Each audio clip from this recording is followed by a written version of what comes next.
masakit yung sako mo. Kailan ba yan? Parang nakit ko 1.5 years. 2.5 years na? 1.5 years. 1.5 years. Sige, higa ka dyan. Higa ka dyan. Kasi nalaw yan. 1.5 years. Ito ang sagot dyan. Ano yun? Barel. Sige, relax na kayo mama. Sabihin nyo kung masakit ha. Ito. Medyo kulang. Yan. Isa. Dito. Dito. Tignan mo, halos magkatabi lang yan pero hindi ito masakit. Dito. Hindi naman. Ito. Balikan ko. Yan kulang. Yan. Isa. Ito sa gitna. Hindi. Dito sa medyo taas. Hindi. Wala. Sa babang baba. Wala. Sa kaliwa. Wala. Babalik tayo sa kaliwa at kanan. Wala. Ito lang talaga. Yan. Yan yung sumasakit. Okay. Ngayon, tisin mo lang ha. Mga 6 na diin lang. 6 na diin. Pero dito, sa mga ganito mo, Wala. wala. Dito lang talaga. So, Ito parang pinakasako na talaga. Okay. Ang tawag dito, heel spar bone. Ang treatment dyan, hanapin nyo muna yung pinakamasakit. Katulad ka, tingnan, ano ninyo, nakita nyo, hinahanap ko yung masakit dito, wala. Pero yung portion na to, yun ang, kung ano yung masakit sa kanya, yun ang patamaan nyo. Puminigay ng ganito, para sa sarili nyo, matreat nyo yun. How to treat heel spar bone. Type nyo lang yan, para makita nyo yung treatment. Okay? Relax lang. Face lang. Yan, kita nyo nasasaktan siya. Alam ko na kasi kung saan yung part na masakit. Pero, pag tiniris ko to rito, wala. Kasi hindi dyan. Hanapin nyo talaga yung problema. Normal lang yun na masasaktan siya, pero kailangan niya yun eh. Sa mga sunod na araw, wala na to. Kaysa naman, isang taon kalahati na siya nagtitiis. Parang siyang nakakatapak ng baga dito pag meron to.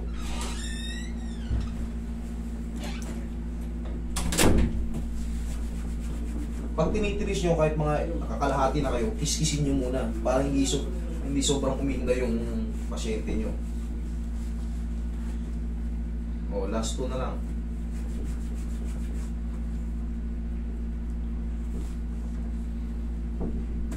Okay, last 1.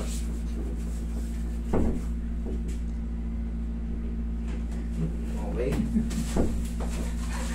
Sarap di ba? Para kang maninipa. Okay, relax lang.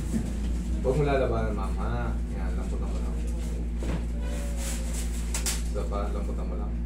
Ilaglag mo lang pa mo. Lamputan mo lang. Kung lalabanan, yun, lamputan mo lang. Hindi naman masakit to. Final na. Isa pa rin. May hinahanap akong adjustment eh. Hindi ko na tinigasan niya. Yan, lamputan mo lang. Yun, kailangan ko. Diyan ka lang. Yan ang naman kailangan ko. Kailangan may maramdaman akong umusog. Kasi pagka, no, minsan nalalabanan natin, eh hindi na-adjust, napupunta lang sa mga muscle. Kailangan may magbago nito. Ngayon, naka-tiles ba kayo sa bahay nyo? Hindi, parang pinil lang. Parang binil? Pero naka-chinelas naman ako magaling. Yun.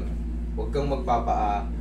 Ito, talagang pagka minsan malamig dun sa tiles o sa binil, kumikirot yan. May times kasi na parang pag hindi ako basta pas nakahinga niyo pa ako, parang may tumutusok. O kaya Tawag nga rin heel spar bone. Tiris lang yan. Pero ngayon, 1 to 2 days, mayroon pa yan. Dahil tiniris ko eh. Pero 3 to 4 days, obserbahan mo yung nararamdaman mo. Kahit ngayon, maano mo na yan.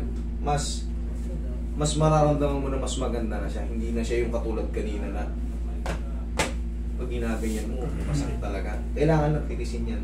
Eh, kailangan mong magtiis ka lang muna. Dahil ito yung treatment nito. Kahit mag-research ka sa kung ano yung mga treatment nila. Nakikiliti ka, masakit. masakit. Massage na to, kung tinangan to, kaysa naman dito. Ito na nga, kadaliri na lang to eh. Is lang. Nasa dali ko yun.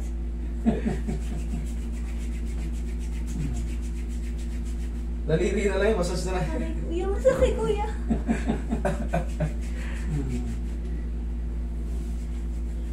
Oh, sige, okay. Lakad ka. Sige, testing.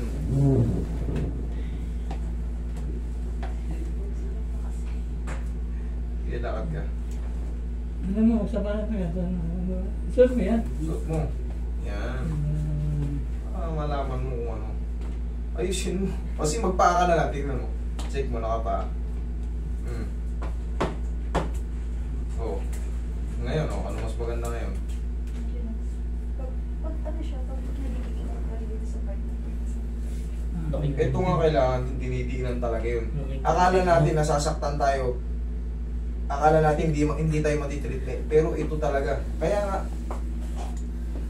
normal pa yan pag na ano, may pain pa 1 to 2 days. Pero 3 to 4 days, magsusubside na yung adjustment. Kailangan mo lang talaga magtiis. Sarilinin mo lang din yan eh. Hanapin mo. Ayan, madumi yun ako eh. Yan, ganyan oh. Sakit to. Kasi pagka lahat yan may tama, dito masakit na rin kagad yan. Dito. Pero sa'yo dito lang sa portion na to. Kung ano yung masakit, ganunin nyo lang yan oh. Ganunin nyo lang. O kaya, sabihin natin itong ano nyo, oh, ganito yun. Para, kasi ako, hindi ko nararamdaman mo, ano ko talaga i-apply ko talaga yung treatment ko. Pero kung ikaw, gusto mo ma-treatment sa sarili mo, siyempre alam mong may sakit. O, hanggang dyan ka lang. Hindi mo na ididiin. Pero mas mabagal ang treatment nun. Pero, yun nga, at least, kaya mo i-treat sarili mo, kahit di ka na magpunta sa akin. Gandinan mo lang yan, ganinin mo. Tapos, ganyan-ganyanin mo. Normal lang yun, may masakit. Pero, eventually, mas may manonotice mo, ba? Kaya ko nang...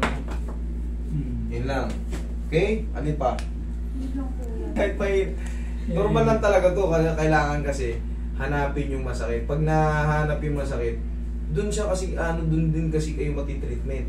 Pag kasi dito tiniris ko to na walang pain, eto, yung mga katabi niya, wala, useless yung ano, kailangan talaga magtiis kayo. Maraming video dyan, makikita nyo sinabi ko, masakit ito, pero kailangan yung ano eh, kailangan yung ma-overcome to. Kailangan yung ma-overcome to. Pero 3 to 4 days, wala na, mas ano na kayo, happy na kayo yan. Kaysa naman, kita mo, yung tinis niya, 1 kalahating taon na. Kasi hindi niya alam yung treatment. Akala niya, pag tinapak niya, kaya ang binibiling sinelas dito, yung may bukol-bukol. Yung sinelas na nakita ko parang masama palengke. Yun. Mas maganda yun para sa sarili mo, pag nilalakad mo, natitreat ka na agad. Kasi titreat kita ng free. 1 linggo. Oo, eh. Guarantee dyan. May warranty ang paa mo. Lifetime warranty. Okay?